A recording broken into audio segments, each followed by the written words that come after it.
Hello and welcome to the debate. I'm your host, Maqbool, with you at PTV World. In today's show, we're going to be taking a look at two important stories. The first is with reference to what is going on in Pakistan and the political situation in the country, with, of course, many developments that we've seen over the past year or so.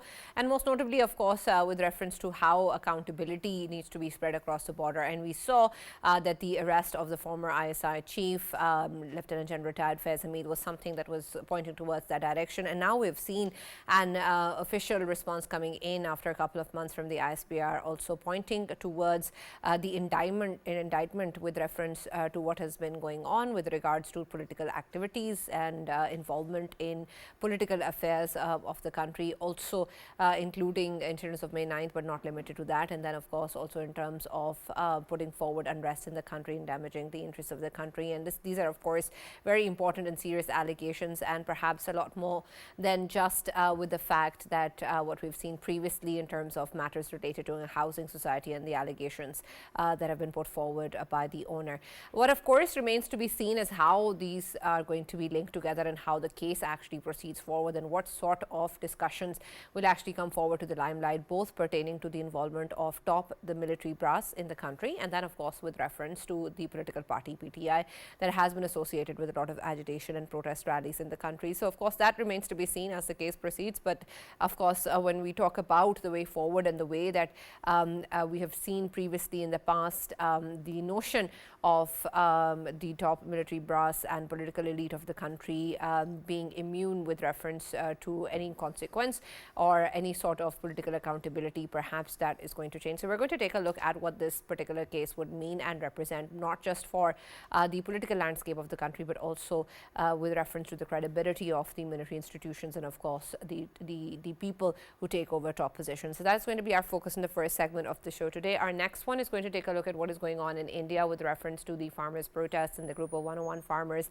And this, of course, something that has been going on for quite some time now, with the demands being put forward and the government crackdown that continues. And we've seen that the leadership of this group also vows to continue with this protest. And we're going to be, of course, seeing how that is going to help. We've already seen a crackdown taking place, which has targeted their leader, who's struggling with his injuries. So we're going to be taking a look at what the current situation is and what that means in terms of their own future and, of course, its impact on the country as a whole. That's going to be our discussion in the second segment of the show today. For this and more, as always, in the studios, I've been joined by senior analyst Farrukh Pitafi and Raja Faisal. And we've been joined online for our first segment by Barrister Safi, who's a political analyst and legal expert, and Ms. Uzma Kardar, leader PML-N. Thank you very much, gentlemen and ma'am, for joining us and being a part of the discussion today. And I'll start with you, Ms. Uzma, with reference to what we've seen happen in the country. We've spoken a lot about the PTI, we've spoken a lot about May 9th, and we've spoken a lot about the kind of lack of accountability or consequence that we've seen with regards to these political elites. But I want your perspective now on how we take the case of Lieutenant General retired Faiz in terms of pointing to the larger context and implications of things. And I want your perspective first on what you make of the news of his indictment and what you think will follow in terms of an actual process that points towards real accountability and that would, of course, then bring in other stakeholders into the equation. You'll have to unmute yourself. I'm unable to hear you. The first message yes, go ahead. that rings across is that there are no holy cows, and accountability is across the board.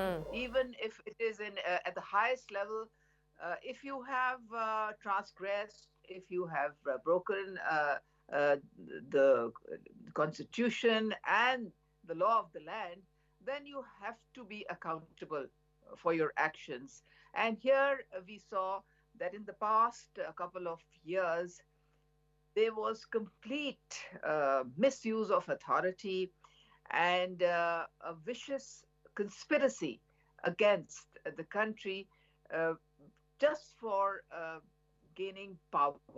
You know, it was because of power politics that the whole country was put at stake and risked, you know, from every possible point of view. Now, the indictment, of course, will come with a lot of proof. This particular gentleman, when he was serving, at that time, he, worked against the interest of Pakistan and was in cahoots with the then Prime Minister to hatch all kinds of conspiracies against Pakistan. And then, after taking early retirement, he was again involved in all kinds of corrupt political practices, which were not just political but also financial malpractices, as we know from this housing society case. General Faiz, retired, is one person who has direct information about Imran Khan and what he was up to in the Prime Minister's office. So he's actually he has given proof of what was happening behind closed doors and how Pakistan, the whole system was being manipulated just to gain absolute power and to continue in power for the next 10 to 15 years. And that is when they also the coming of the new chief. And for months, that system or that process was stalled. We saw all that. And Pakistan has suffered. Pakistan has really suffered at their hands. You see, can Pakistan take this anymore? We cannot take this anymore. We cannot take these jolts and these, conspiracies where the economic stability and the political stability gets destroyed. Without political stability, there can be no economic stability. They go hand in hand. And what have you seen? What have you seen for the past couple of years? That whenever Pakistan tries to get back on track, there are these elements which weaken Pakistan. They hit at the very core of Pakistan. Polarization is one, devastating aspect which we see all around us. Inculcating hate amongst people, making them fight against each other, not just against each other, but inciting them to rebel against the institutions of Pakistan. The very institutions who have been fighting terrorism since 2007. 80,000 lives have been lost in this. For what? Were they all in vain? Well, they were fighting, and we together as a nation dealt with terrorism and freed the country of this. But now again, there is this divide that is being created between the institutions, especially the armed forces, and the people of Pakistan. Now that cannot be allowed under any circumstances. Why? Because we have internal and external enemies all around us. Look at your eastern and western borders. We are a nuclear state.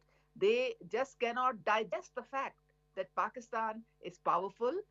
It's a nuclear state, and it has the fifth largest standing army, one of the best armies in the world, the best intelligence agencies. We've got 26. That is what keeps them at bay. That is what gives them sleepless nights.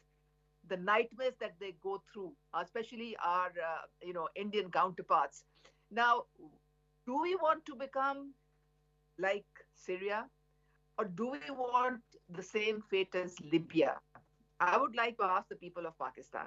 If they want what happened in Sudan, with Yemen, Iraq, we have all these examples around us where there was foreign interference, where the fabric of society, the people were weakened, where the institutions were weakened, and that is when the enemy got the chance to attack these countries and reduce them to nothing. Now, do we want that same fate? If we do, well, then it's coming your way, because this is what we are up to. As a nation, we have lost track of our vision. We have lost track of the vision of Qaid-e-Azam. Unity? Where is the unity? Faith? Faith in what? In what? In faith in creating chaos? Faith in somebody who just wants to be prime minister for life? Is that what we want? Where is the discipline? What kind of discipline are we following?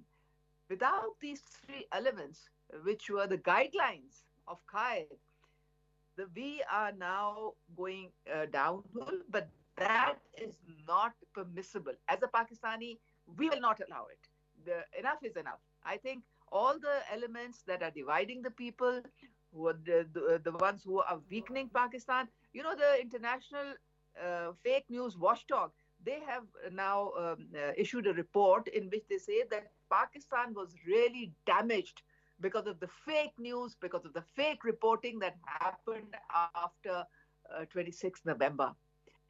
I mean, how can you just kill people just for your own political agendas?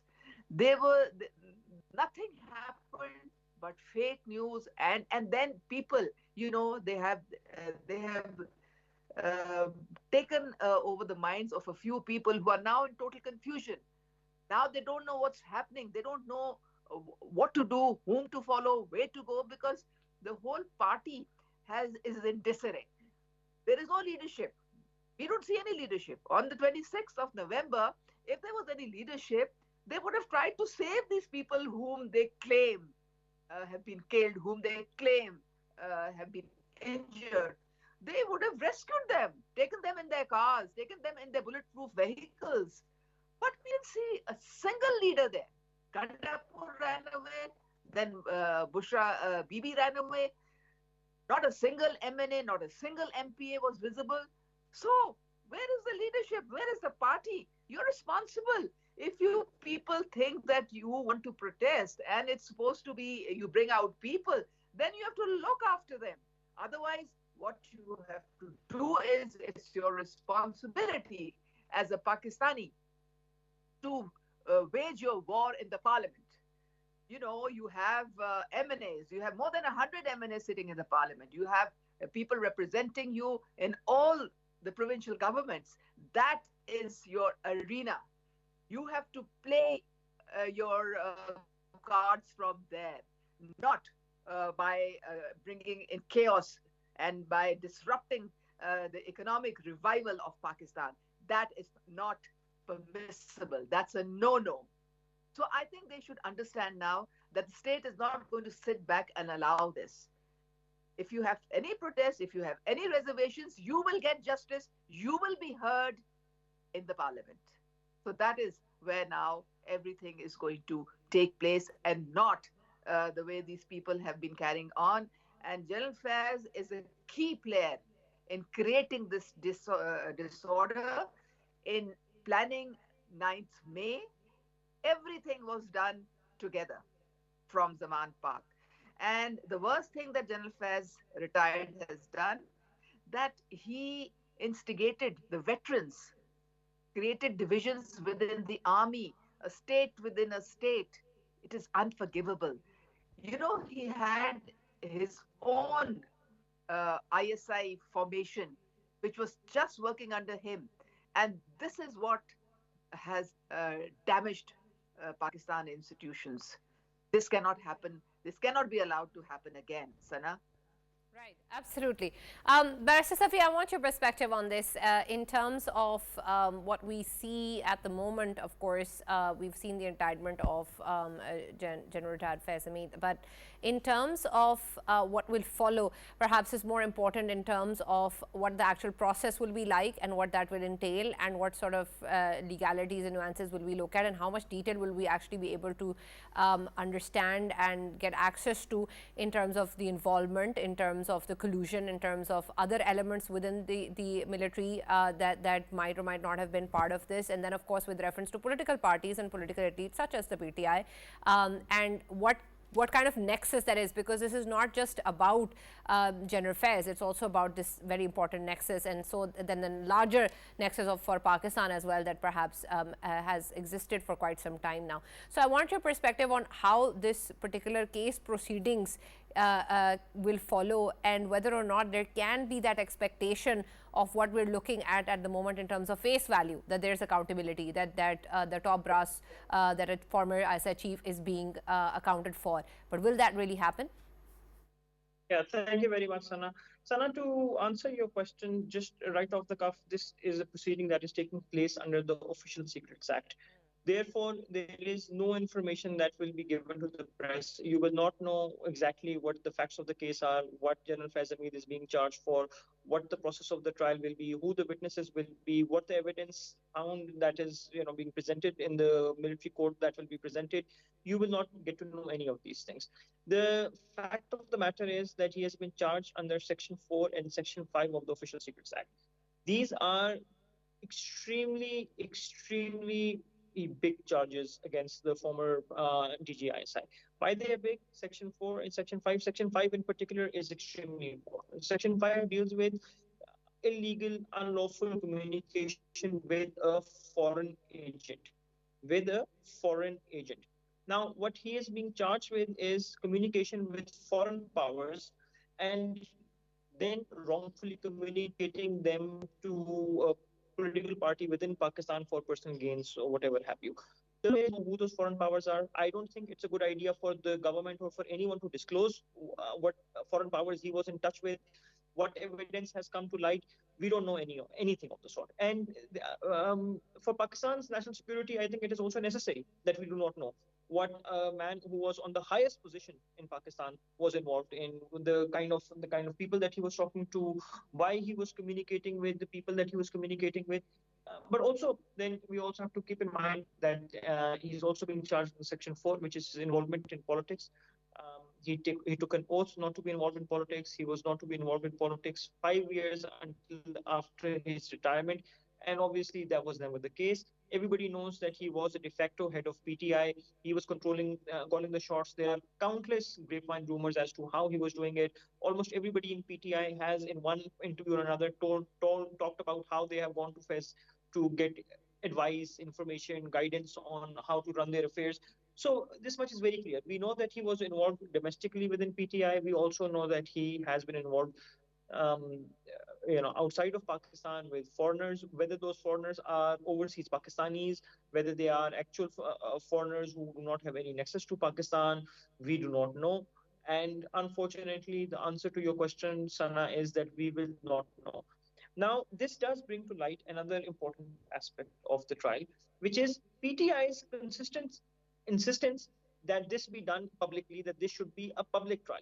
You see, this is what the problem is. The PTI does not seem to understand that there are certain things that are extremely important for national security and that are in national interest and that are official secrets. He did the same thing with the cipher that led to Pakistan becoming lampooned globally. Our diplomats suffered horribly on every level because of the fact that he started flying a letter that was designated as an official secret in front of the crowds of Pakistan, telling them what an official secret was, what kind of communication had taken place between the United States and Pakistan. And now they want the same thing again with General Faiz. They want it to come out. They want it to come out so that they can continue to berate Pakistan. Their demands for an open trial is just downright senseless because and these are times when I just don't understand whether PTI even has lawyers in them or not. I mean, Barrister Gohar is a lawyer, Hamid Khan is a lawyer, Zaman Raja is a lawyer. Surely these people have read the Official Secrets Act. Surely they understand that matters that are being dealt with in the Official Secrets Act cannot be a public trial. So then why is the chairman consistently demanding that this should be an open trial? Why don't these lawyers educate him on these very basic matters and tell him that no, Khansa, what you're saying is against Pakistan's policy, against Pakistan's national interest. You cannot demand things that are illegal. So this is part of what confuses me perpetually. I've said this many times on your show. I've said it on other shows as well. That really, I honestly think PTI needs to get better lawyers. Somebody who can just read out the law to the chairman and tell them that what you're asking for is not possible. These weird demands that they have of ending trials, taking him out without any evidence, without any trials. These things just don't make sense to me. Honestly, I am flabbergasted.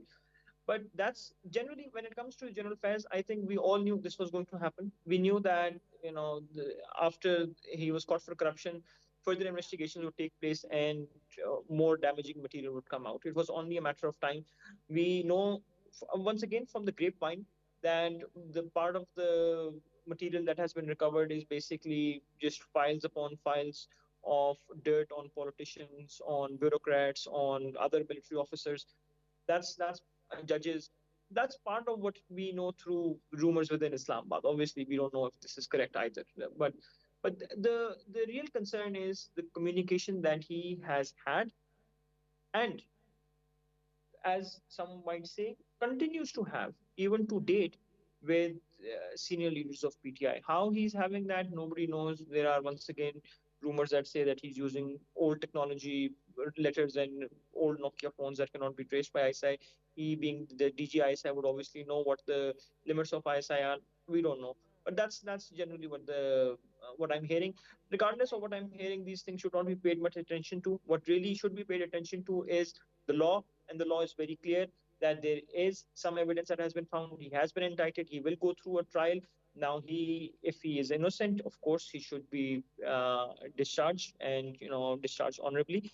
But if he's guilty, I want to, of course, take this moment to also tell you that the offenses that he has been charged with are all punishable by death. So we might see sort of an extreme punishment come out as well.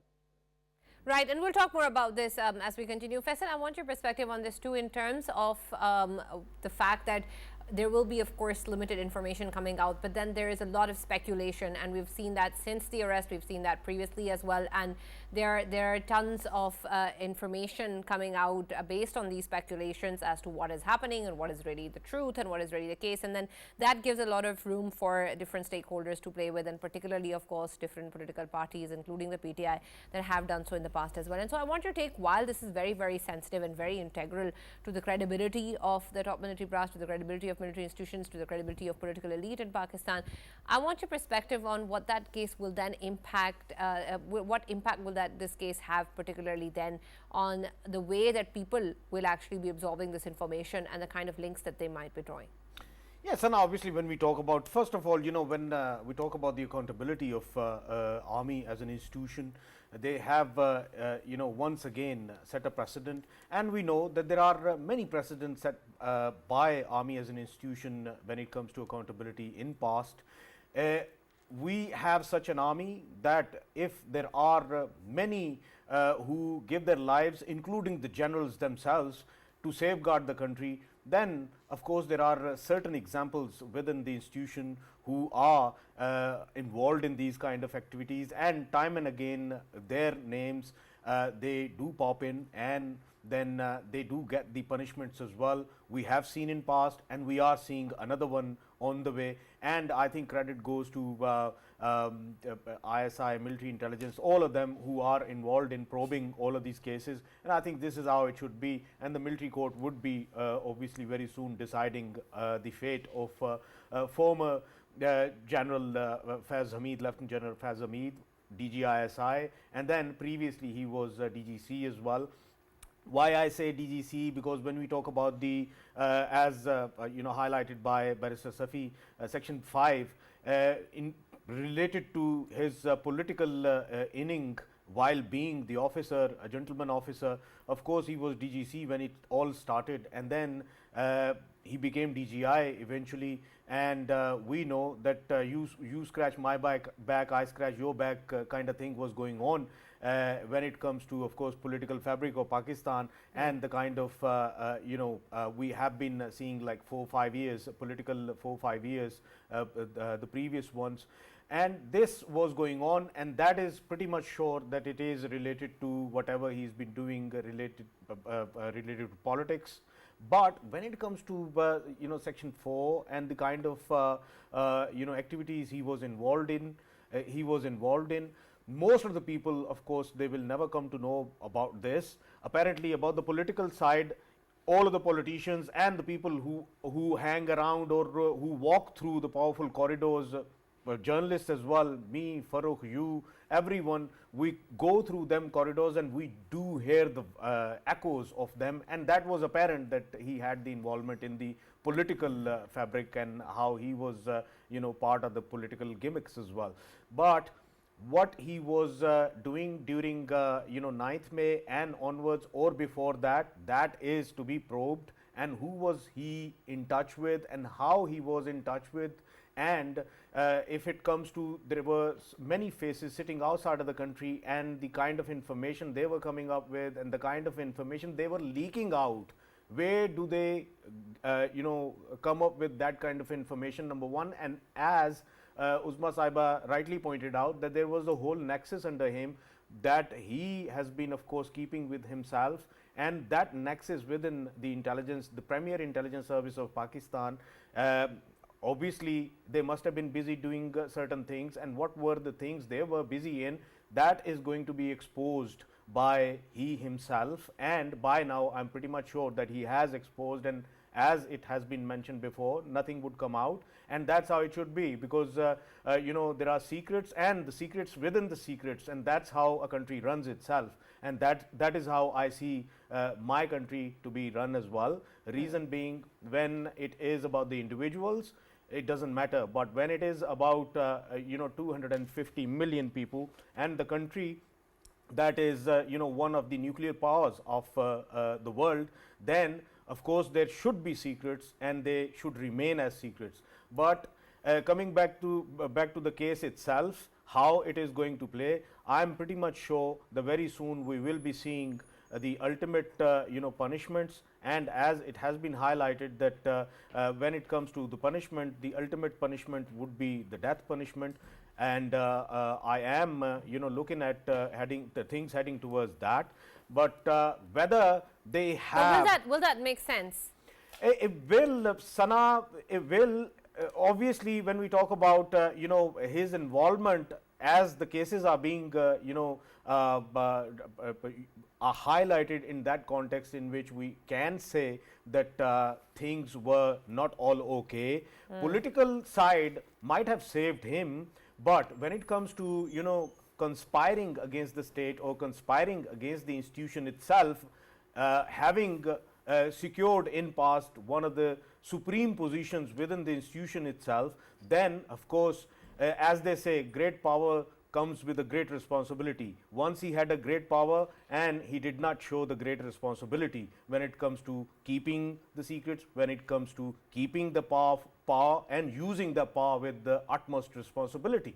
So to me, I think if he has failed, as it is being predicted that he had failed, then if he has failed, then of course the punishment he should be awarded. And as far as you know, political involvement, the political section like PTI's involvement, I'm not sure to what extent they were involved, or merely they must have been you know, fooled by this very gentleman, and who knows that they turn out to be the innocent ones as well, victims to one gentleman's greed. They might turn out to be, you know, the victims as well, but that would time tell how the involvement of you know, one gentleman can corrupt the whole political party and can make the whole political party make all of the decisions on the basis of a single man who has been giving them confidence related to whatever they do. Nothing is going to happen. Everything is hunky-dory, and you coming back to power again, and I'm going to be with you, and this is how we are going to run the country. I'll actually explore this further in terms of this one-man show with this political party later. But Farrukh, before that, I want your perspective on this, of course, development as well,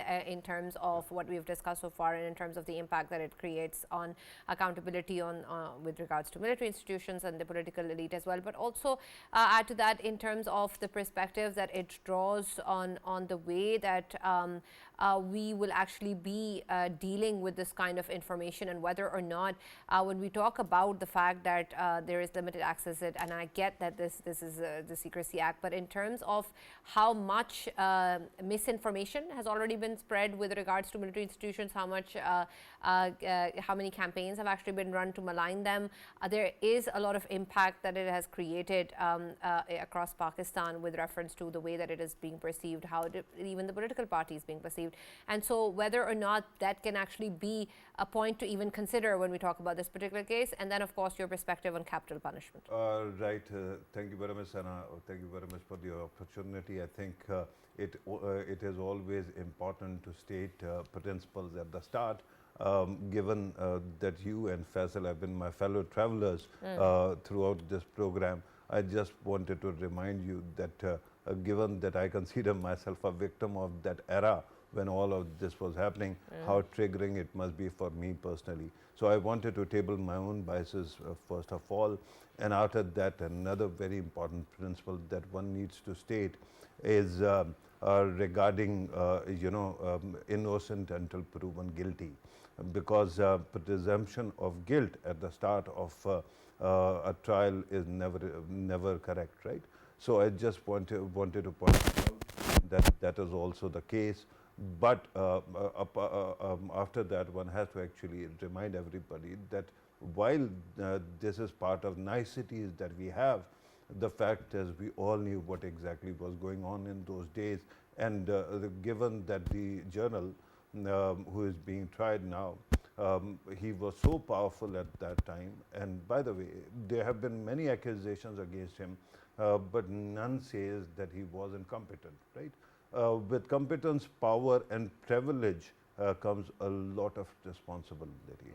And if somebody had all these three things and then they abused it, it is a crime doubly so, and it should be probed. It has been probed already, and now there is trial that is going to take place. Let me also remind you, because at the start you spoke about indictment, the word here is charge sheet, not indictment. So in Army's trial, charge sheet and indictment are two different things, and charge sheet actually operates in a little bit different way. Usually when it comes to indictment, a little hint of culpability is enough to indict a person, and after that the trial starts, and during that you have to actually, prosecution has to produce whatever material they have got. In Army, when the charge sheet actually is leveled, it is almost all of the hard work has already been done.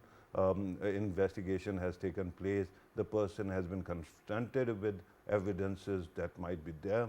And now, after a charge sheet, when it comes to trial, this trial actually takes place fairly quickly compared to the trials in regular courts, because usually it is about charges. People are told about their charges and they have to prove whether the evidence that is there, and they have to disprove that. So it will proceed very quickly. And I think that while it was said that because it is the trial is taking place under official Secrets Act, because of that we will not know any information, or we will not get any idea about what is happening. Let me remind you that there are things that we are going to receive and be informed about, and that is particularly through the Army's own public relations wing. An ISPR actually put out a statement, a press release, and it has actually highlighted what are the charges in the case, and then I'm going to, of course, talk about what is new in this as well. Particularly the charges of engaging in political activities, violations of Official Secrets Act detrimental to safety and interest of the state, misuse of authority and government resources, and causing wrongful loss to a person. This last bit is also important. I'm going to talk about that as well. During the process, involvement of Lieutenant General Faiz Hamid, retired, in events related to creating agitation and unrest leading up to multiple incidents, including but not limited to 9th May 2023 incident for fomenting instability at the behest of and in collusion with vested political interest, is also being separately investigated. Now, what is new here? When, if you remember at the time when he was actually arrested, at that time, there was one housing scandal related to his person, where he had actually gone and harassed, or his people had gone and harassed owner of a housing scheme, right? So this loss to a person is actually focusing on that. But at that time, we did not know whether there will be inclusion of May 9th into this. And I think that repeatedly, every time, whenever his name is about to come up, particularly either for the appointment of, possible appointment of Army Chief, at that time there were violent agitation that took place. When it comes to later on his arrest, at that time also we saw very aggressive agitation, and this time also, before these charges were to be framed, we saw a lot of activity that went on at D Chowk and elsewhere. So I think that if you actually look at the whole story, everything is baked into it. And because his tenure was marked by huge developments, domestically also, when he was DGC, if you remember, at that time, suddenly TLP actually rose to prominence and kept on growing. Similarly, internationally, from Afghanistan to India's border and elsewhere, we saw international developments also. So Right. he is a person of interest who is very important, and I think in coming days we are going to hear, when the whole thing concludes, how important this trial is. Right. Yeah. Ms. Usma, I want your perspective also on this very quickly in terms of what impact it will create in terms of credibility of military institutions. And while I understand that this can be pointed towards certain elements or certain people, does that help, or does that potentially question the larger context as well? I think the armed forces, they started accountability from their own institution. If you remember, after 9th May, a lot of senior officers, including some generals and brigadiers and officers, junior officers, they were court-martialed and they were removed from their positions. And, the accountability process started there and then. It did not start with the actual political culprits who are still, at large and who have to be taken to task if we want Pakistan to be safe and to be strong. Because if you allow them to go unpunished, the same thing is going to happen time and again. And then that's it. That will weaken Pakistan to the extent that maybe we will, our enemies will get a chance to strike at us again and again. And God knows what will happen then. Now, there was this comment here about, PTI demanding this trial to be public. And I think we're being very naive if we think that they don't know what the Official Secret Act entails. They have lawyers, they know exactly what it entails, but there is one man sitting in a Diyala who wants to play with the minds of the people, with the destiny of this nation, and with Pakistan as well. If we recall that audio leak, let's play with the cipher. Let's play with the cipher. It is all planned systematically to weaken the institutions of the state and to get his own way and to get his own power base. Right, He knows absolutely. exactly. Very quickly, Mrs. Ma, I'd like to move on to Barrister Safi. Barrister Safi, very quickly before we conclude the segment, I want your opinion on capital punishment in this particular case or in such cases. I think, Pakistan is a signatory to a lot of international treaties. And in that, I think capital punishment is something which is not really taken to be something very positive. And all over the world now, they're doing away with the capital punishment. We have our GSP plus constraints, we have FATF, we have a lot of, international obligations. We're almost out of time, Ms. Usma, so I'll just very quickly also get No, Barrister Safi's opinion. The Official Secret Act comes under the military institution, and they have their own rules and regulations. I understand that. So Regardless. it can go either way. It can go Regardless, either way. yes, Safi, please continue. Safi. Barrister. Right. Sorry, you asked me the question. I don't know. Ms. Usma already answered on my behalf. Do you want to ask me something else? Yes, I still want you to answer that, please. Okay. So, in this particular scenario, I think it's going to be, we don't know. I mean, at the end of the day, I don't know what the charges are. I don't know what the evidence is that comes out. I don't know even if he's found guilty to what extent, because law does not work exactly in blacks and whites. There is a lot of gray areas. We never really know the extent of his involvement. Maybe he was working on his own. Maybe he was working for somebody else. Maybe, he was misled, not the other way around. Like Faisal just suggested that it was PTI that could have been misled by Faiz. Who knows? We don't know at this stage at all, until this becomes a much larger trial, until all the other people are brought forward. But the idea that a man be given the death sentence for treason to Pakistan is something that I fully support. It is enshrined in our constitution. Article 6 is very clear on that. The right at the highest office, you owe a particular incredibly high responsibility to the state of Pakistan, especially when you're DGI. It's such a crucial institution for our survival. And if we try and sort of, skip past that, thinking that, oh, fine, we need to look at our international obligations, or we need to, do some face saving, that's not appropriate. Pakistan has always maintained an extremely vigilant and extremely deterministic image of its military. This shows, an example of this is the fact that we do have a no first use doctrine for our nuclear weapons.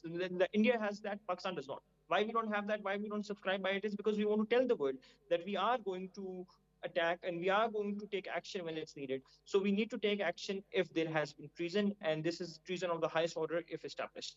And thank you very much for actually bringing up Article 6 also, because it seems a test case for that too, especially if other political agents keep on kicking up dirt regarding this.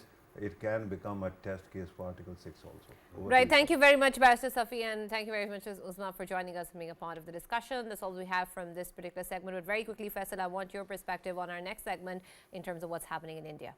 Yes, and now obviously when we talk about India, we know that these farmers, they were protesting last time around as well, 2020 and 2021. And then what we saw was there were so many casualties in that protest. And still, the problems are still there. There are demands by protesters once more. First of all, their leader, he had 15 days ago, he had declared that he is going into a fast, unlimited fast. And till now, for 15 days, he hasn't eaten anything. And his, health is deteriorating. The Lewal, he is called, and his associates, they are on the road. They are marching towards the border between Punjab and Haryana, and there is a large number of police presence and CRPF presence out there as well to, of course, deal with them. On Sunday, what was seen was that the harsh-handedness by the authorities was used against these farmers, and many of them, they got injured and they are hospitalized as well. But they are not stopping. They are coming back again. They have the demands, and demands include, of course, the tariff should be set for the electricity. Then when it comes to, their land, it should be going back to 2013's mechanism they had in place. And when we talk about previous marches, during previous marches, whatever the casualties were there, there is a compensation that is due, that needs to be of course handed over to the families of the people who lost their lives. And when we talk about overall the situation of the farmers, that needs to be improved in terms of their pension systems, their retirement systems, and these all things center, they need to fix them. Otherwise, these people are not going back. Right. Thank you very much, Faisal, and thank you, Farrukh, for joining us in debate as always. That's all that we have time for. We'll now see you tomorrow.